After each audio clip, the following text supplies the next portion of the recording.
रानो चिड़िया चाट बेचकर जंगल में अपने घर का गुजारा करती थी। चाट ले लो, चाट, स्वादिष्ट चाट, खाए मजे ले।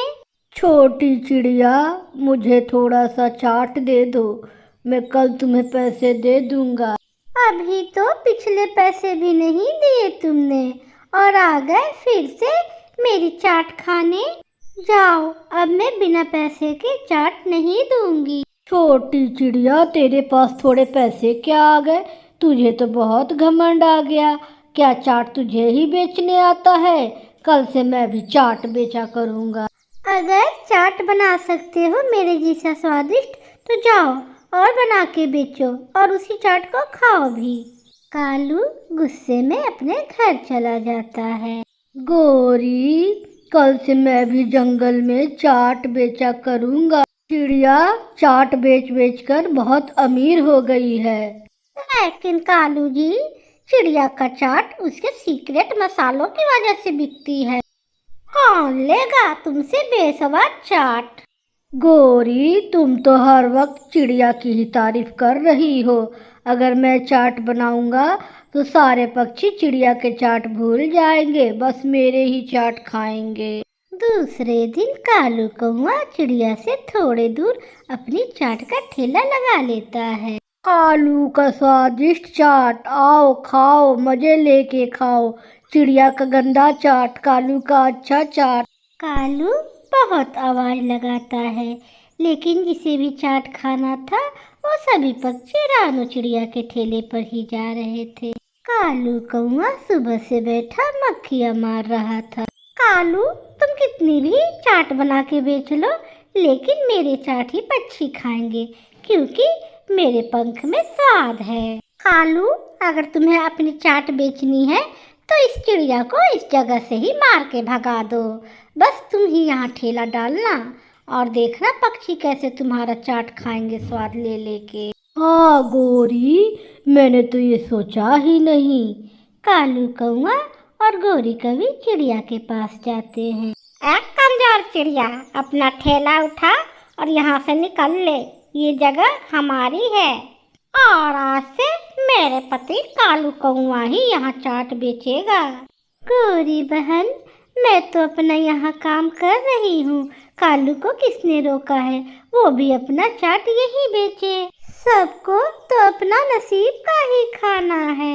छोटी चिड़िया, जब तक तू यहाँ अपना ठेला लगाएगी मेरा चाट नहीं बिकेगा। चल जा यहाँ से।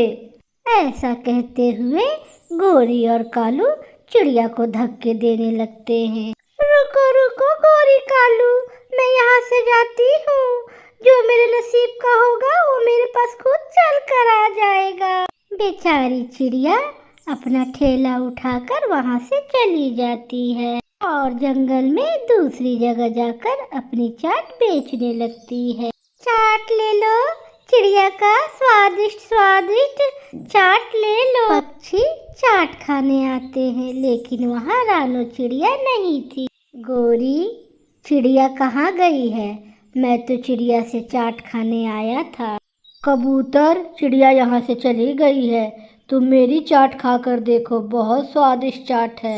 हाँ कबूतर, अगर तुम्हें पसंद नहीं आएगा तो एक भी पैसा नहीं लूंगी। अच्छा, ये बात है, ठीक है कालू, लगाओ एक प्लेट चाट मेरे लिए। कालू कबूतर को एक प्लेट चाट का देता है। छी छी, ये भी कोई चाट है? खाली नमक ही भरा पड़ा है, ना कोई मसाला है ना कोई स्वाद है। मैं नहीं खाता ऐसा चना चाट, तुम इसे अपने पास ही रखो। कबूतर, ये तेरा छोड़ा हुआ चाट कौन खाएगा? ला, अब इसके पैसे निकाल। कौन से पैसे? तुमने तो खुद ही कहा था कि पसंद ना आए तो तुम पैसा नहीं लोगे। किसने कहा था? हमने तो नहीं कहा था।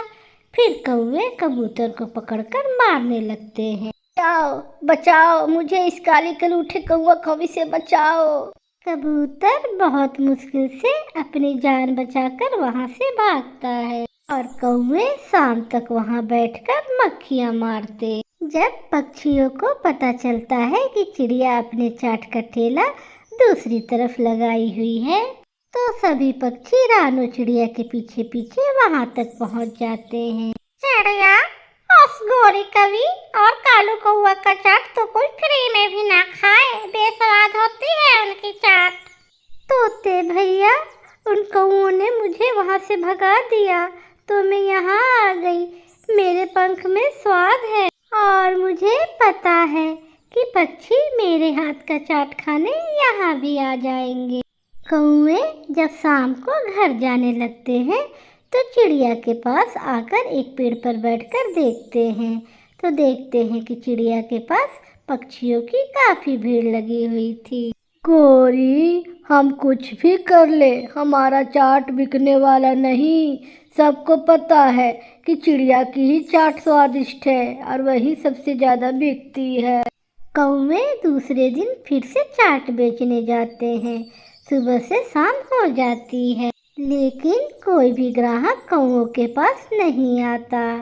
लास्ट में थक हार कर दोनों कौवे रानू चिड़िया के पास जाते हैं और चिड़िया से जाकर कहते हैं, चिड़िया, तुमने ठीक ही कहा था, जो तुम्हारे नसीब का होगा तुम्हारे पास चल कर आएगा। चिड़िया, कल से हम चाट बेचने नहीं जाएंगे, तुम अपनी पुरानी जगह पर ही जाकर चाट बेच लो। ये काम हमारे बस का नहीं है।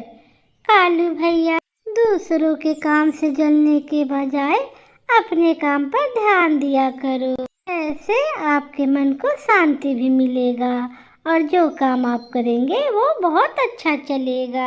दोनों कौवे शर्मिंदा होकर वहां से चले जाते हैं। प्यारे दोस्तों, इस कहानी को लाइक, सब्सक्राइब, शेयर और कमेंट करना बिल्कुल ना भूलिएगा। आपका धन्यवाद।